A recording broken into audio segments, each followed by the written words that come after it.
Ethan Harper sat on the couch, fixated on his phone until Lila, his wife of nearly 10 years, called with unsettling news. Earlier, a private investigator had revealed Lila's deceit.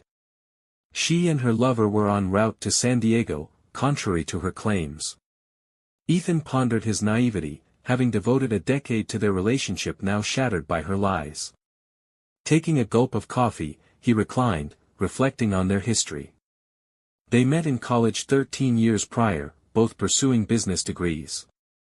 Their romance blossomed, leading to marriage.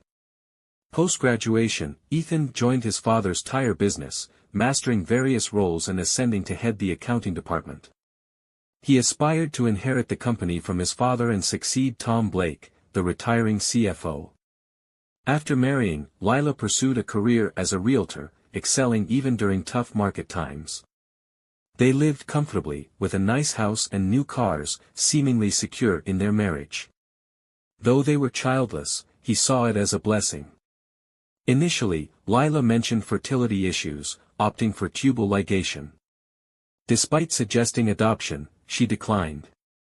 Recently, her increased social outings sparked his suspicion, especially her late returns home. "What were you doing out so late?" he inquired as she returned home one night, looking disheveled with a scent of cigarettes clinging to her clothes. "Just hanging out, having a few drinks," she replied defensively. "It's my business, Ethan. I can take care of myself." Ethan was taken aback by her tone, a departure from her usual demeanor. Seeing his reaction, she softened. "I'm sorry, Ethan," she apologized. "It's just work stress getting to me." "You've handled market pressures before without this," he pointed out. "What's changed?"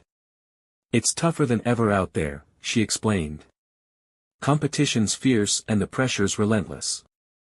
"I get it, but don't take it out on me," he reassured her. She hugged him, expressing regret. "You're right, honey, I'm sorry." "Agreed, but please freshen up," he requested. "You reek of smoke."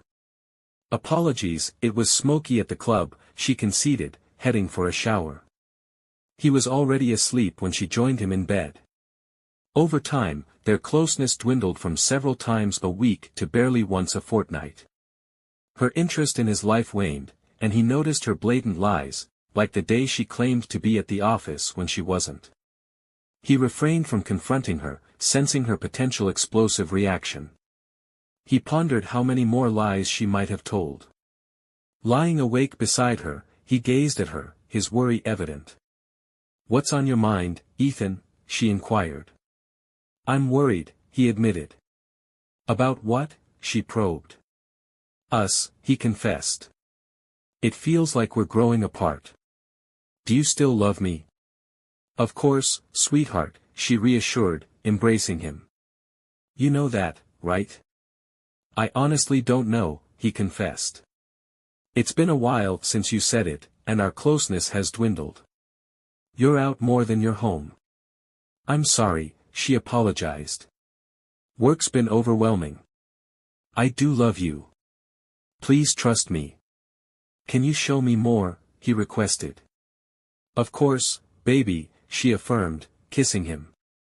They made love that night, soothing Ethan's worries temporarily. But concerns lingered.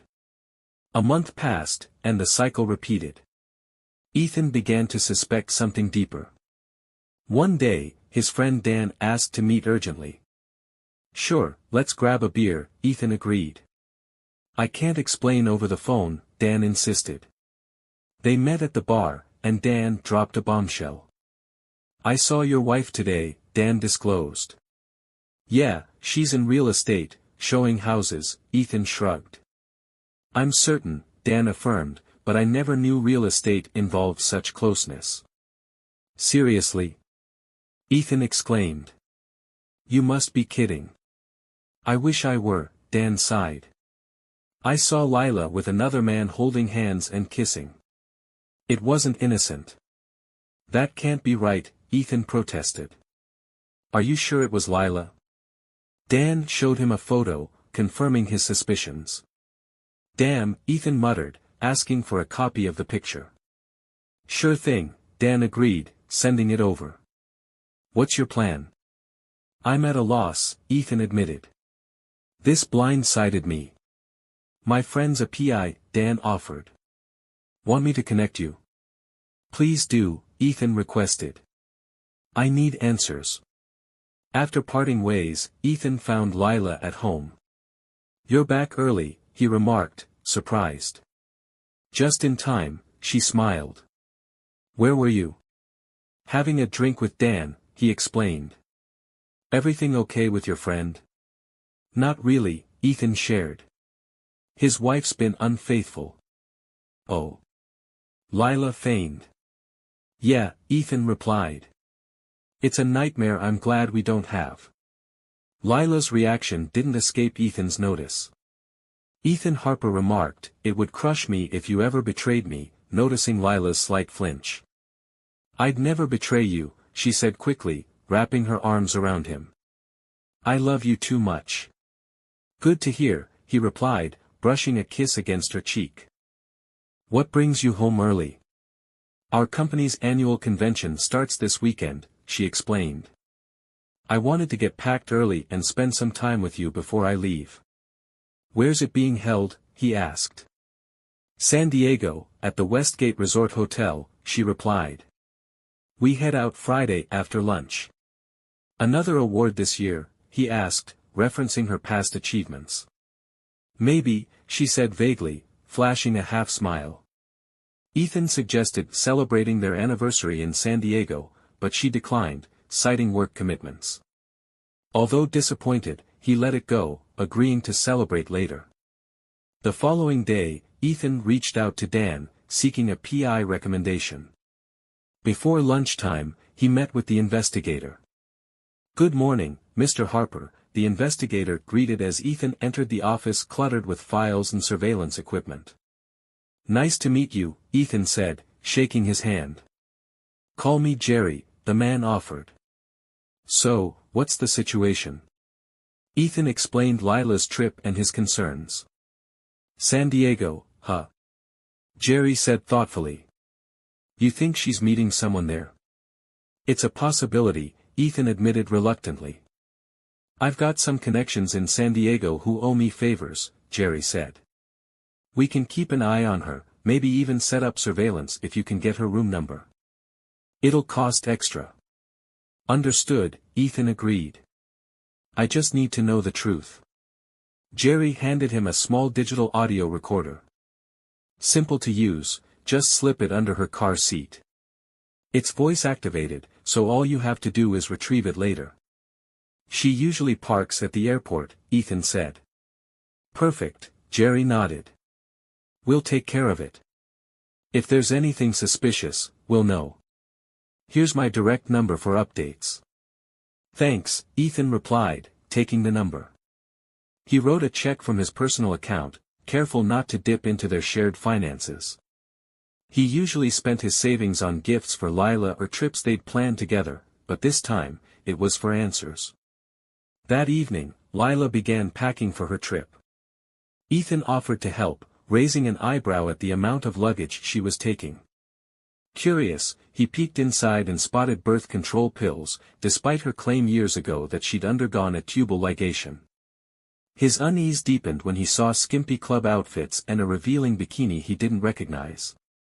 He discreetly photographed the contents, then tucked a recorder under her car seat. As he activated the device, a wave of sadness washed over him. This might be the last time, he thought, sensing their connection slipping further away. The next morning, Lila shared her hotel room number and promised to call every night. Love you, she said, kissing him goodbye. Love you too, he replied, watching her car disappear down the street. At work, Ethan called Jerry to pass along the room number. Got it, Jerry confirmed. We'll monitor the situation from here. Later, Lila called from the airport, her voice chipper. Just got here, she said. Thanks for letting me know, Ethan replied.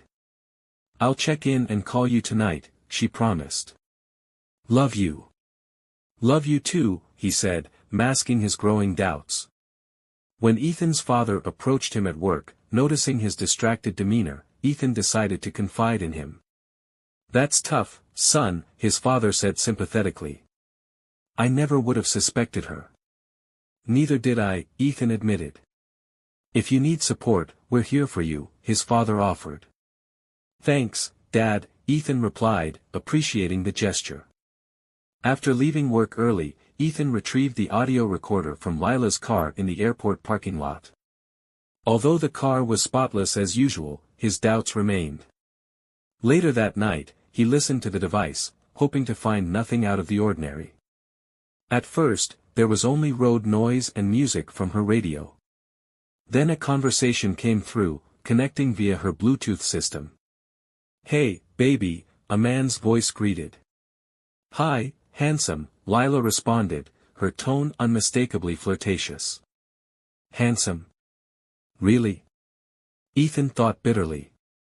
"Last week was incredible," the man said. "I'm glad you liked it," Lila giggled. "Are we on for next week?" he asked. "Already arranged," she confirmed. "Does your husband suspect anything?" "Not at all," she replied confidently. "He's completely clueless." "Hope you're right," the man said cautiously. "I can handle him," she assured. "He believes everything I say." The conversation ended shortly afterward, with Lila announcing she was pulling into the airport. Ethan replayed the recording multiple times, struggling to process what he'd heard. This wasn't just a one-time indiscretion. She had been lying to him for who knows how long.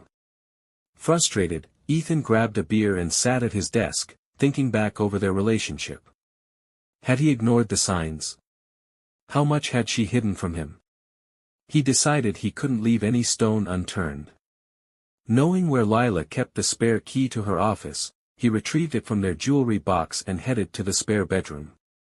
Opening the desk drawers, he began searching for answers to the betrayal that had upended his life. Inside the office, Ethan Harper uncovered a web of lies. Lila had been deceiving him throughout their marriage. To his shock, her personal account held over $250,000, far exceeding their agreed-upon savings limit. As he examined her expenses, he found evidence of lavish gifts, including an expensive men's Rolex watch, likely intended for her lover. Other purchases revealed designer clothing and payments to Planned Parenthood for terminations, all made in cash. Ethan sat back, pondering the implications. Who had fathered the terminated pregnancies? Why had she been on birth control for years if she had claimed she couldn't conceive? A receipt for Plan B pills purchased only days earlier deepened his unease. And then there was more. Ethan found a receipt for a sizable down payment on a condo in an upscale San Diego neighborhood. Was it meant to be her love nest, or her exit strategy? Further receipts detailed payments for utilities and new furniture. Among her belongings, he even found a spare key, likely for the condo. Determined to investigate, Ethan powered up her computer. Conveniently, Lila had left a list of passwords beneath the keyboard. With minimal effort, he accessed her email, finding her credentials already saved. The confidence in her secrecy was almost insulting. Shockingly, Ethan uncovered a series of emails between Lila and Greg Wilson, her boss. The correspondence chronicled their intimate encounters, dating back nearly a year, exactly when he'd first noticed changes in her behavior. Initially, they had met in hotel rooms, but later they began using vacant homes Lila was selling. One email from 6 months ago stood out. "Did you handle that little issue?" Greg inquired. "Yep," Lila replied. "I had the termination today." "Shame you didn't keep the baby," Greg remarked. "You could have passed it off as Ethan's." "I can't do that," she explained. "He thinks I can't conceive. He'd figure out it wasn't his." Ethan's stomach churned as he realized this email coincided with the first major lie she'd told him. Scrolling further, Ethan found another exchange where Greg had suggested they use the marital bed for one of their trysts. Lila refused. "I won't betray Ethan like that," she wrote. That idiot has no clue, Greg retorted. I won't do it, Lila insisted. What if you had your own place? Greg proposed. You could afford it, and your husband wouldn't suspect a thing. Maybe you're onto something, she replied. I've got a personal account Ethan never questions. I'll start looking. That email was 3 months old. The receipt for the condo's down payment was dated a month ago. I got a condo, she told Greg in another email. I put down the payment and started furnishing it last week. Ethan's clueless. Perfect, Greg responded. We'll christen it properly. Ethan's hands trembled as he read more. Why stay with your husband? Greg asked. Why not leave him and move on? Believe it or not, I care about him, Lila replied. He may be a boring accountant for a tire company, but he's good to me. The condo just makes it easier for us to meet without getting caught. Hey, just give me the word, and I'll leave Christy, Greg offered. She's a nightmare. Let's see what happens after the conference, Lila replied cryptically. Ethan printed the emails and copied receipts he had found. As he worked, Lila's name flashed on his phone. Hello, he answered cautiously. It's me, baby, she greeted. You okay? You sound off. Just a pounding headache, he lied, unwilling to tip her off. Take something and rest, she said. I miss you already. Love you. Yeah, same here, he muttered, hanging up quickly. Seething, Ethan scoured her company's website to confirm Greg's identity. There he was, Greg Wilson, regional manager. She was indeed involved with her boss. Printing Greg's profile, Ethan added it to his growing pile of evidence. Agitated, he contemplated breaking into her condo. Retrieving the address from her files, he hesitated, wondering if it was protected by a security system. His question was answered when he found a code-labeled alarm system. Of course she wrote it down, Ethan thought bitterly. Grabbing latex gloves from the garage to avoid leaving evidence, he drove to the upscale neighborhood. Parking in Lila's designated spot, he approached the door. Using a key he had taken from her jewelry box, he unlocked the door and stepped inside. He immediately spotted the alarm keypad. Entering the code, he confirmed the system was disarmed before flicking on the lights. Surveying the condo, Ethan couldn't help but notice how well decorated it was. She's always had good taste, he thought grimly. Too bad her loyalty doesn't match. There were no pictures of him anywhere. The space was sterile, impersonal, a perfect hideaway for her double life. The kitchen had a few plates and utensils, but the fridge was empty. The pantry shelves were bare. The living room, however, was fully furnished. Modern furniture, tasteful flower prints on the walls, and a massive flat-screen TV dominated the space. This isn't just a place for quick visits, Ethan realized. She's building a whole life here. Entering the bedroom of Lila's condo, Ethan Harper found it tastefully decorated, with lace curtains cascading over the windows above an electric heater, an obvious fire hazard. He opened the drawers and immediately discovered unfamiliar women's underwear, alongside men's undergarments. His suspicions of Greg's presence deepened. Pulling out his phone, Ethan snapped photos of the incriminating evidence. In the nightstand drawer, he found a handwritten card from Greg. Thanks for the watch. Looking forward to your housewarming. Love, Greg. Ethan's anger flared.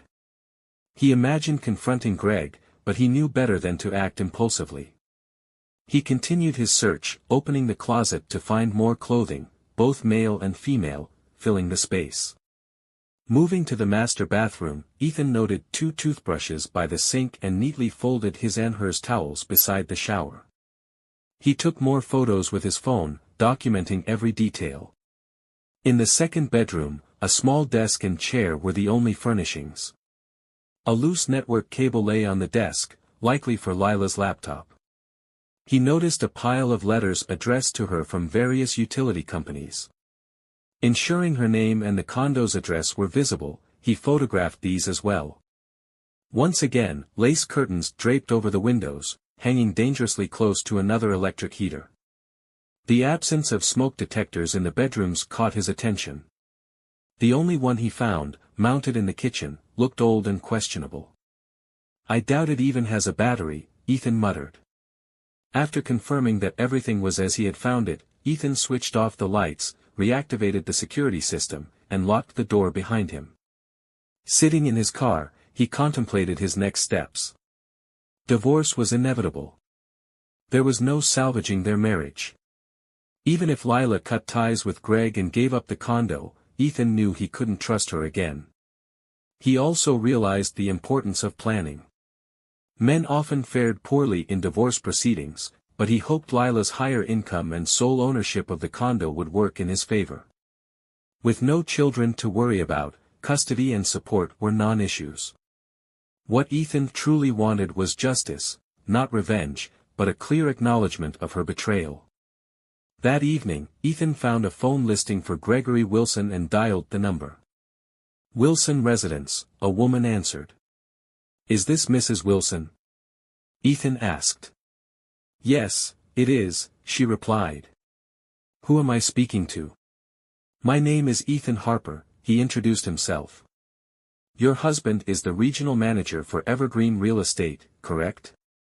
"Yes, he is," she confirmed. "But he's away at a conference this weekend and will be traveling to other offices next week. If this is work-related, you'll need to contact the regional office and leave a message." "Actually, Mrs. Wilson, it's you I'd like to speak with," Ethan redirected. "Oh," she responded, her curiosity piqued. "Yes, ma'am," Ethan said. "I hate to break this to you, but my wife is having an affair with your husband." "Are you certain?" she asked, her tone sharpening. "Absolutely," Ethan asserted. "And I can provide evidence." "Do you have proof?" she pressed. "I can even show you where they've been meeting," Ethan offered. After a moment of silence, she sighed. "Would tomorrow work for you?" "Certainly," Ethan agreed. "What time?" 1 o'clock in the afternoon, she suggested. Ethan provided her with Lila's condo address and directions. "I'll see you then," he concluded before hanging up. Satisfied, Ethan grinned as he sat at his desk and drafted a to-do list. The first item, change the locks on the house. He wanted it done before meeting Christy Wilson at the condo. The temptation to drown his sorrows in alcohol crossed his mind, but he dismissed it. Instead, he grabbed a slice of cold pizza and mulled over his options. Feeling resolved, he went to bed, determined to act decisively the next day. Early the next morning, Ethan visited the hardware store, purchasing the supplies to replace the house locks. By noon, the locks were changed, and he had made a spare key for Lila's condo. After a quick shower, he gathered the audio recorder and printed emails from Lila's account before heading to the condo for the meeting. Spotting Lila's car parked outside, Ethan approached a nearby Toyota Corolla, where an attractive, dark-haired woman sat inside. Tapping on her window, he asked, "Are you Christy Wilson?" "Yes," she confirmed. Ethan opened the car door for her. "Call me Ethan Harper," he said, offering her a pair of latex gloves. "Let's head in. I'll show you their little hideaway." Using the spare key, Ethan unlocked the door and disarmed the security alarm. Leading Christy into the bedroom, he opened the drawers, revealing Greg's clothes in the closet. "Oh my God," Christy gasped. "I've been looking for these for weeks. I wondered where his clothes were disappearing to." "Has your husband been wearing a Rolex watch lately?" Ethan asked. "Yes," she said, her voice trembling. "He told me it was a gift from management." Shaking his head, Ethan retrieved the card from Lila's nightstand and handed it to her. Reading Greg's message, Christy burst into tears. "Is that his handwriting?" Ethan asked gently. "Yes," she sobbed, her composure unraveling. "But wait, there's more," Ethan said, pulling out the printed emails and activating the audio recorder. Christy wiped away tears as she read the emails, her hands trembling, before listening to the damning recording from Friday. "I'm so sorry," Ethan said, offering her a comforting embrace, though he struggled to restrain his own emotions. "It's not your fault," she assured him, her voice steadier now. "I've had my suspicions but never had proof until now." Composing herself, she looked at him resolutely. "So, what's the plan?" "I'm filing for divorce," Ethan declared firmly. "And I'm kicking him out as soon as I see him," Christy vowed. Suddenly, a mischievous grin spread across her face. "I have an idea," she said, her tone brightening. "What if we help them move in together? Right here." Ethan paused, then broke into a smile. "I like it," he agreed. "But we'll need to act fast. They'll be back soon." "Greg said he'd be away for a week after the convention," Christy revealed. "I'd bet anything Lila will find some reason to stay away too." Ethan cursed under his breath, recalling the recorded conversation. "Damn, you're probably right. But I want her stuff out of my house today." "Agreed," Christy nodded. "Meet me back here in 3 hours." "Sounds good," Ethan replied. "I'll bag up her things. I should be back in time." "See you then," she said, rising to leave. Ethan watched her go, struck by her petite stature and natural charm. He couldn't fathom why Greg would cheat on her. 3 hours later, Ethan returned to the condo with his car packed to the brim with Lila's belongings. Christy pulled up moments later with her own car, loaded with Greg's things. Together, they dumped the bags in the sparsely furnished second bedroom, not bothering to handle the items with care. "I don't know about you, but I wasn't exactly careful with his stuff," Christy remarked with a smirk. "Same here," Ethan admitted, chuckling as they high-fived. Glancing at her, he announced, "I don't know about you, but I'm starving." "Me too," Christy agreed. "I could go for a juicy burger." "A big, cheesy one sounds perfect," he replied. "I know just the spot. Care to join me?" "My treat." "Lead the way," she said with a grin. Ethan took her to the bar he frequented with Dan. As they parked, Christy eyed the building skeptically. "A bar?" she asked. "Trust me," he assured her. "They have the best burgers in town. You'll love it." "Okay," she said reluctantly. "But I hope you're not planning to ply me with booze and take advantage." Ethan laughed. "As tempting as that sounds, I wouldn't do that." "Darn," she teased, laughing along with him. Inside, they ordered beers, burgers, and fries, swapping stories about their failing marriages as they ate. Ethan learned that Christy's relationship had parallels to his own, meeting in college, quick marriages, but they diverged when it came to wanting children. When Ethan asked if she was a CPA, she shook her head. "Not yet, but I've been considering it. Maybe someday." "Well, I might be able to help," Ethan said, mentioning his accounting background and connections. "Send me your resume. Maybe I can put in a good word for you." "I'd appreciate that, Mr. Harper," she said with a grin, taking a bite of her burger. Their conversation was interrupted when Ethan's phone buzzed. Lila's name flashed on the screen. Sighing, he answered. "Hello." "Hey, baby," Lila chirped, her voice slurred with alcohol. "What are you up to?" "Just grabbing a burger at the bar," he replied evenly. "What's going on with you?" "Guess what?" she blurted. "I won the Best Salesperson award." "Congratulations," Ethan said flatly. "And," she continued, "they want me to stay in San Diego next week to work with the agents here." Ethan knew it was a lie but feigned excitement. "That's great news." "What about our anniversary on Wednesday?" he reminded her. "I know, and I'm sorry," Lila said with mock regret. "Maybe we can celebrate next weekend." "No worries," Ethan said, his tone neutral. "I understand your work is important." I wouldn't want you to miss a big opportunity. What's that supposed to mean? She asked defensively. Nothing, he said calmly. Just that our 10-year anniversary only happens once. But I know your job matters to you. Don't stress about it. Yes, work matters, she said with a sigh. I thought you'd be happy for me. I am, Ethan insisted. Go work with your agents. I'll be fine. I love you, she said, her tone slightly annoyed. Good, he replied. Me too. Bye. Ending the call, Ethan turned to Christy. That's that, he said bitterly. She shook her head in disbelief. She picked Greg over your anniversary, Christy said softly, placing a comforting hand on his. Ethan fought back tears. A woman I barely know just showed me more concern than my wife, he muttered. I'm sorry, Christy said sincerely. Thanks, Ethan managed, offering a weak smile. He pulled out Jerry's card and dialed the investigator's private number. Jerry, he said when the older man picked up. Ethan Harper here.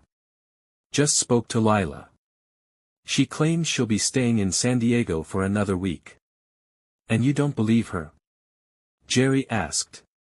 Not for a second, Ethan confirmed. I was just working on your report, Jerry said. But I'll have my guys keep surveilling them. The conference officially wrapped up a couple of hours ago, and from what I can see, they're definitely enjoying themselves. Most attendees will be heading home tomorrow. Ethan's stomach churned as Jerry continued. Oh, and your wife and her lover spent last night together. I've got footage you'll want to see. I'll email it to you, included in my report, Jerry said over the phone. That'd be great, Jerry. Thanks, Ethan acknowledged. Ending the call, Ethan turned to Christy. Tomorrow, we'll get to the bottom of this, he stated. My PI caught those two lovebirds spending the night together. He's sending over some video footage. Would you care to watch it with me? Not particularly, Christy admitted, but I feel like I should. Ethan nodded in understanding. Let's head back to my place, he suggested, standing. After settling the bill at the bar, they left for Ethan's house. Once there, they settled into his office, where the video had already arrived in his email. Would you like a drink before we start? He offered. Sure. Cola, if you have it, Christy replied. I'll grab two, Ethan agreed, heading to the kitchen. Returning with cold sodas, he initiated the video. Together, they watched in pained silence as the footage revealed Lila and Greg engaging in explicit acts. Christy and Ethan struggled to contain their emotions as they witnessed their spouses enjoying each other's company. The pillow talk that followed was even more gut-wrenching. What do you think our spouses are doing right now? Lila asked, reclining on the hotel bed.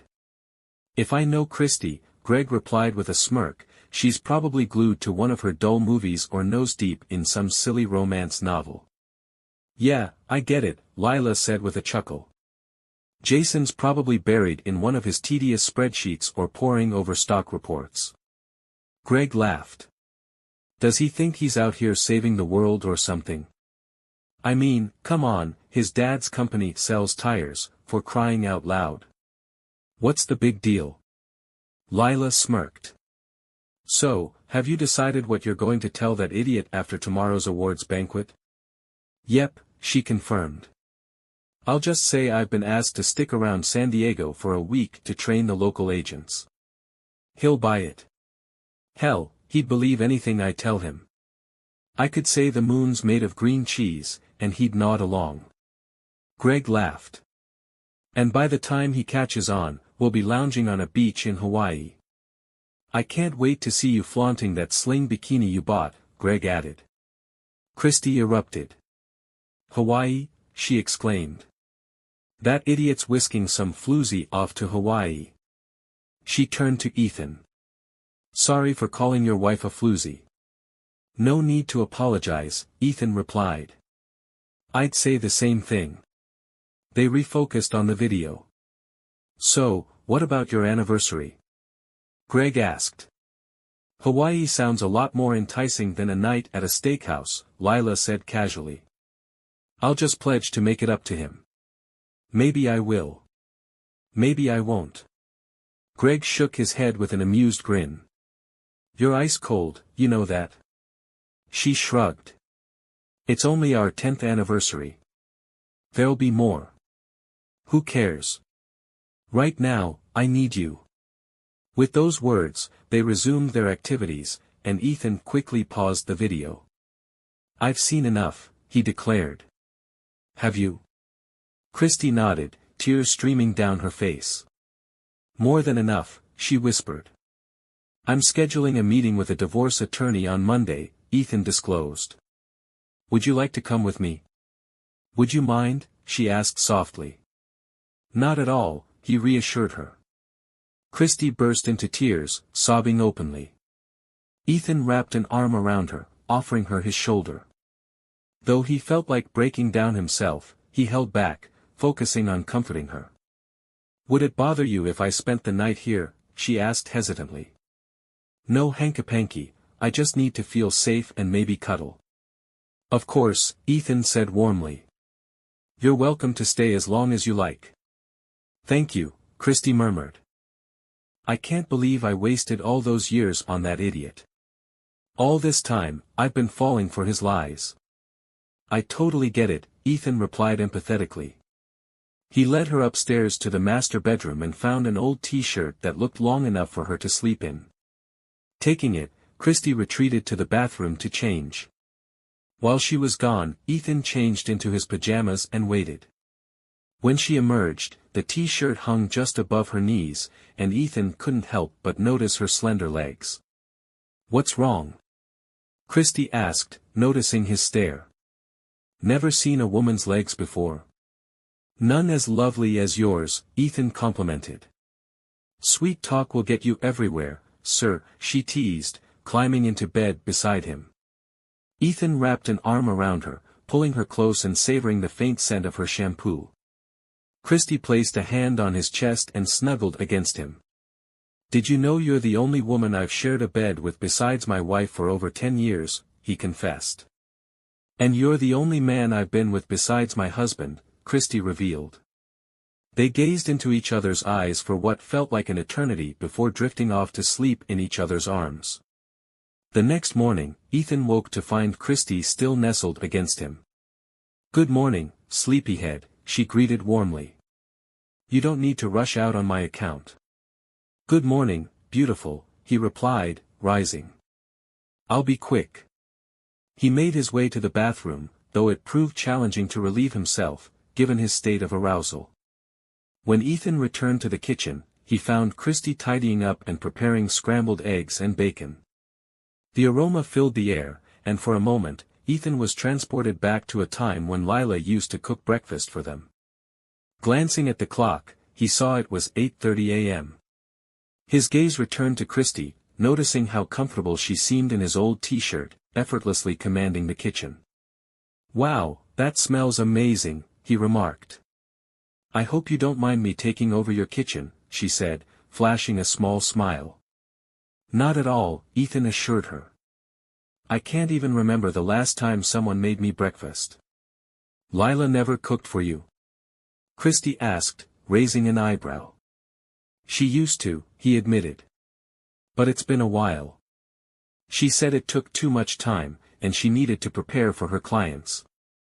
Damn, Christy muttered, shaking her head. Exactly, Ethan agreed. When Christy placed a generous plate in front of him, Ethan dove into the meal like a man who hadn't eaten in weeks. Wow, this is amazing, he praised her. Do you cook like this every morning? Whenever I can, she replied, a hint of pride in her voice. Before they could say more, Ethan's phone buzzed. Jerry's name and number flashed on the screen. Hey, Jerry, Ethan greeted. Working Sundays now? Jerry chuckled. More often than I'd like, he replied. I wanted to give you an update. Your wife and her lover boarded their flight out of Las Vegas just before 6 this morning. They had a layover in Los Angeles for about 40 minutes. The plane left an hour ago, and they'll be landing in Honolulu in roughly 5 hours. Ethan grabbed a pen and pad. Got it, he said, scribbling notes. They're on American Airlines Flight 31, Jerry continued. I've got a contact in Honolulu who's ready to track them once they land. Thanks, Jerry, Ethan said, jotting down the flight details. After ending the call, Ethan turned to Christy. Well, here's the update, he began. They're on their way to Hawaii. Honolulu, specifically. As the plane soared over the Pacific, Lila leaned back in her seat, gazing out the window. The endless ocean stretched below, a symbol of the distance she was putting between herself and her life with Ethan. This is it, she thought, a mix of excitement and apprehension swirling inside her.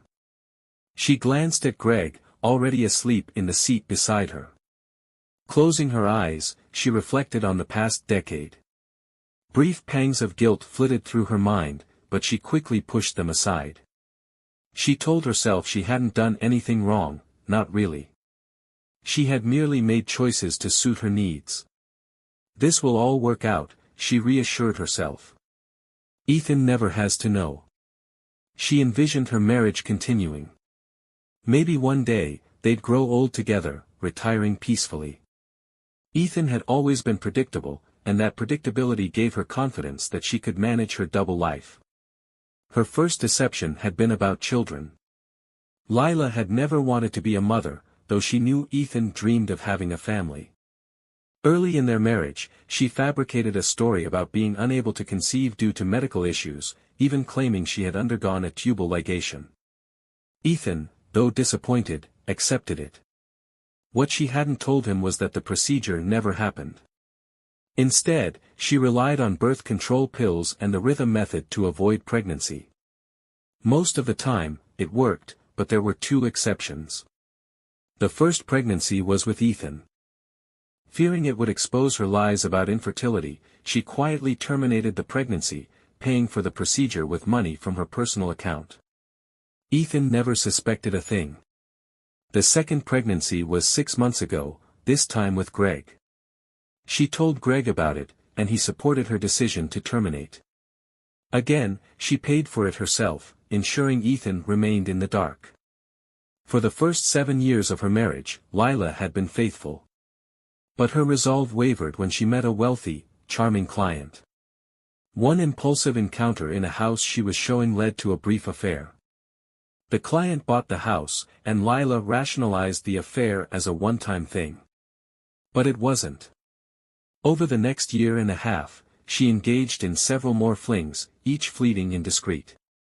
She told herself it didn't mean anything, that it didn't diminish her love for Ethan. As long as he didn't know, it wouldn't hurt him. Then she met Greg. Greg was everything Ethan wasn't, impulsive, unpredictable, and unafraid to take risks. Ethan was methodical and steady, his career path laid out since childhood. His dedication to his father's tire business made him a reliable provider but, in Lila's eyes, painfully boring. Greg, on the other hand, lived in the moment. He exuded confidence, made bold decisions, and swept Lila off her feet. He represented freedom from the mundane, and for the first time, Lila entertained the idea of a life without Ethan. As the plane leveled out at cruising altitude, Lila sighed contentedly. This trip to Hawaii felt like the start of something new, a life she could share with Greg, far from the routines and obligations of her marriage. She glanced at Greg again, still asleep. A small smile played on her lips. He doesn't snore, she thought, pleased. Settling back into her seat, Lila closed her eyes, already picturing the beach, the sun, and Greg by her side. Back in Ethan's kitchen, Christy crossed her arms, visibly fuming. Unbelievable, she muttered. They're probably sipping mimosas on the plane, planning their perfect getaway while we're left cleaning up the mess they made of our lives. Yeah, Ethan said bitterly. But it won't stay perfect for long. True, Christy agreed, her anger softening into determination. We'll deal with them soon enough. Ethan nodded, formulating a plan as he watched Christy clear the dishes. Lila knew how different Ethan and Greg were. Ethan planned everything carefully, always thinking about the future, while Greg lived impulsively, taking each day as it came. Their differences extended even to the bedroom. Ethan was attentive, always focused on her pleasure, while Greg was rough and forceful, leaving her both exhilarated and overwhelmed. At first, their meetings were in discreet motels or houses she was showing. But as time went on, the risk of being spotted and alerting either Ethan or Christy, Greg's wife, made her uneasy. After Ethan voiced concerns about their relationship, Lila briefly redirected her attention to her husband. But her resolve faltered, and Greg reached out, pulling her back into the affair. To reduce the risk of discovery, Lila decided to buy her own apartment. It became their private sanctuary, a place where she could meet Greg without fear of being caught. Even as she grew closer to Greg, she still had lingering feelings for Ethan. His steadiness and predictability had a certain comfort. Their decision to file tax returns separately had also worked in her favor, allowing her to save money privately without raising suspicion. It all seemed to align perfectly for her plan to leave with Greg while maintaining the appearance of a dutiful wife. Her trip to Hawaii with Greg felt like the culmination of her plans. She told Ethan it was a week-long conference in Las Vegas, certain he'd believe her. Missing their 10th wedding anniversary stung slightly, but she vowed to make it up to him later, if he never found out. As the plane soared over the Pacific, Lila gazed out the window, smiling at the endless expanse of blue. Greg had bought her a daring bikini for the trip, teasing her about their beach escapades. The thought sent a shiver through her, stirring feelings she'd long since stopped sharing with Ethan. She glanced at her phone, half expecting a message from Ethan. He rarely texted, preferring direct conversations. A smirk played on her lips at the thought of his predictability. Suddenly, the plane jolted. The engine noise changed, and the cabin shuddered violently. Lila gripped the armrests as oxygen masks deployed. Around her, passengers screamed, and flight attendants shouted instructions. Her mind raced as she realized the plane was descending rapidly. Panic overtook her, and tears streamed down her face. "Oh God," she thought. "This is it. We're going down." Back at home, Ethan and Christy finished breakfast and cleared the table. Their conversation had shifted to practical plans, what to do about their unfaithful spouses.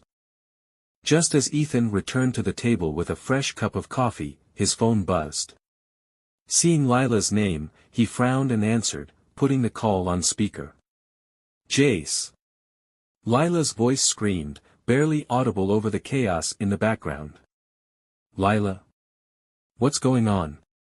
Ethan asked, leaning forward, his voice tense. "Plane, down, sorry." Her voice crackled, then the line went dead. Ethan stared at the phone, his mind struggling to process what he'd just heard. Christy, wide-eyed, quickly grabbed her phone. "I'll call Greg," she said, her voice shaking. She dialed his number, but it went straight to voicemail. Ethan moved to his home office and powered up his computer. A quick search brought up the airline's contact number, and after some persistence, he got through to someone who confirmed there were reports of a crash involving an American Airlines flight. Leaving his and Christy's contact information, as well as Lila and Greg's details, Ethan returned to the living room. "It'll probably be a while before we hear anything definitive," he said, trying to remain calm. They turned on the TV, flipping through channels for any breaking news. Finally, a banner flashed across the screen. American Airlines Flight 31 en route to Honolulu has reportedly crashed in the Pacific Ocean. Details are still emerging.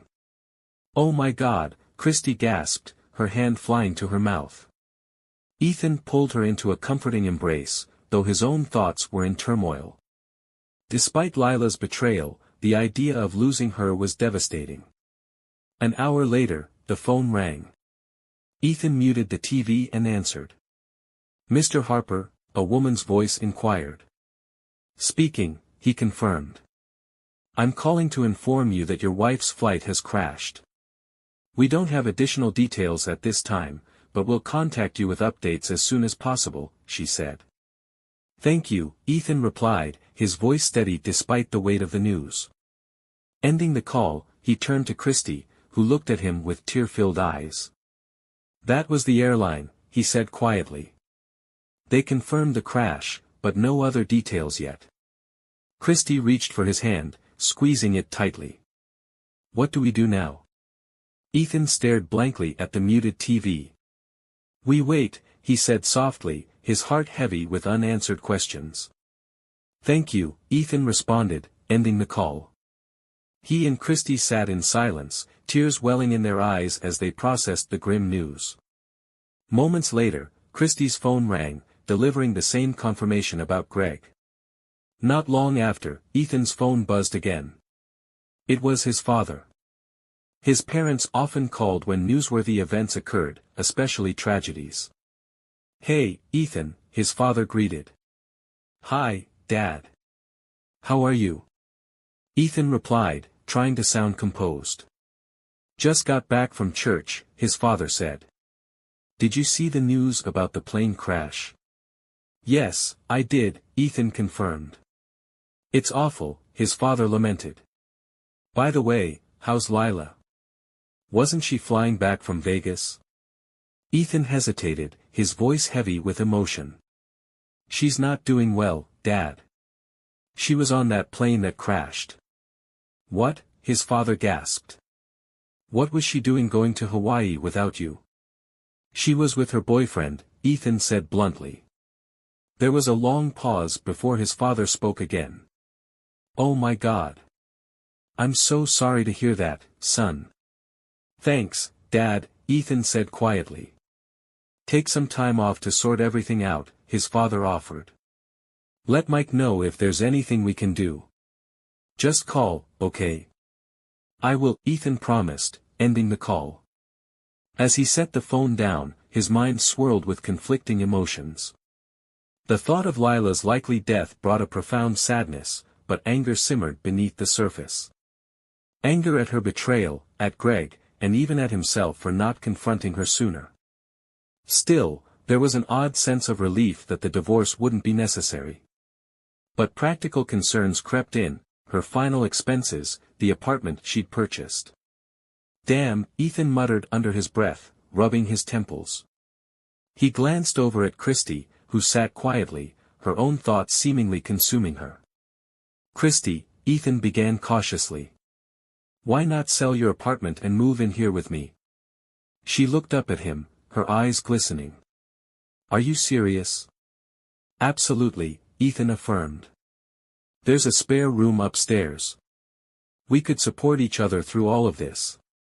Christy thought for a moment before nodding. Why not? But under one condition. What's that? He asked, curious. That I share your bed, she said, her voice steady but soft. Ethan blinked, surprised by her boldness. But then he realized it didn't feel rushed. Their connection had grown naturally in the past days. Sure, he agreed. It's been a long time since I felt close to anyone. Last night was the first time in years I felt truly safe and fulfilled, Christy admitted. Is that okay? More than okay, Ethan reassured her. Then it's settled, she said with a small smile. I'll grab my things tonight and move in. I'll be here, Ethan promised. After Christy left, Ethan decided to make another call. Dialing Lucy, Lila's colleague, he waited as the line connected. Hello, Lucy greeted. Lucy, it's Ethan Harper, he said. Oh, hi, Ethan, she replied. How's Hawaii? I'm not sure, Ethan admitted. I hear it's nice this time of year. Why? Lucy's tone shifted. Lila told me you thought we were heading there after the company meeting, Ethan said carefully. But actually, she went with Greg. What? Lucy exclaimed, stunned. That's right, Ethan confirmed. But neither of them made it. The plane they were on crashed in the Pacific Ocean today. You may have seen it on the news. Oh no, Lucy gasped. Do you know if they survived? I doubt it, Ethan said solemnly. I'm so sorry, Lucy offered. Please accept my condolences. Also, the company provides life insurance for employees. I'll handle the paperwork, but I'll need details from the airline. Can you provide them? Yes, I'll send what I have, Ethan promised. Then he hesitated before asking, Lucy, were you aware of Lila's affair with Greg? Lucy sighed. There were rumors, but nothing concrete. We don't usually gossip about personal matters at the office. I understand, Ethan said. Thanks for your help. I'll be in touch. Take care, Ethan, Lucy said, her voice filled with sympathy. That evening, Ethan and Christy sat on the couch, watching television as a news report aired about the crash. The reporter announced that the plane's final moments had been captured by the crew of a nearby cargo aircraft. The footage showed the plane descending rapidly, nose first, before it shattered upon impact with the water. The cargo ship had rerouted to assist in the search for survivors, recovering several bodies and pieces of luggage, but no survivors. Among the recovered items were belongings linked to both Lila and Greg. However, their bodies had not yet been found. Christy covered her mouth in horror as the footage replayed. Oh God, she whispered. Ethan reached out, pulling her close. Despite everything, his heart ached. Betrayal or not, Lila's death was difficult to process. In the following months, life moved at a whirlwind pace for Ethan and Christy. Christy moved in with Ethan, selling her own house soon after. Ethan was left to deal with Lila's apartment, a place that now held no emotional value to him. After donating its contents to Goodwill, he sold the apartment, managing to recover most of Lila's original investment. Both Ethan and Christy received $500,000 insurance payouts from Evergreen Real Estate due to the loss of their spouses. Together, they worked to erase all traces of Lila and Greg from their lives. Photos were discarded, knickknacks boxed away, and furniture, including the bed, was replaced. Family members took what they wanted of Lila's belongings, while the rest, including her car, was sold, donated, or scrapped. The process of closing Lila's bank accounts proved tedious, but after months of paperwork, Ethan received a final check for approximately $250,000. Lawyers began circling, eager to profit from the tragedy, but Ethan and Christy avoided unnecessary litigation. The investigation into the crash revealed harrowing details. The flight crew had misinterpreted several warnings from the onboard computer, making critical errors that caused the plane to descend at a rate of 12,000 feet per minute. It struck the water at 135 miles per hour after just over 3 minutes. Ethan often found himself thinking about Lila's final moments, especially the few seconds she had spent on the phone with him. He imagined her fear, the realization of her fate, and perhaps even regret for her choices. But to him, it was too little, too late.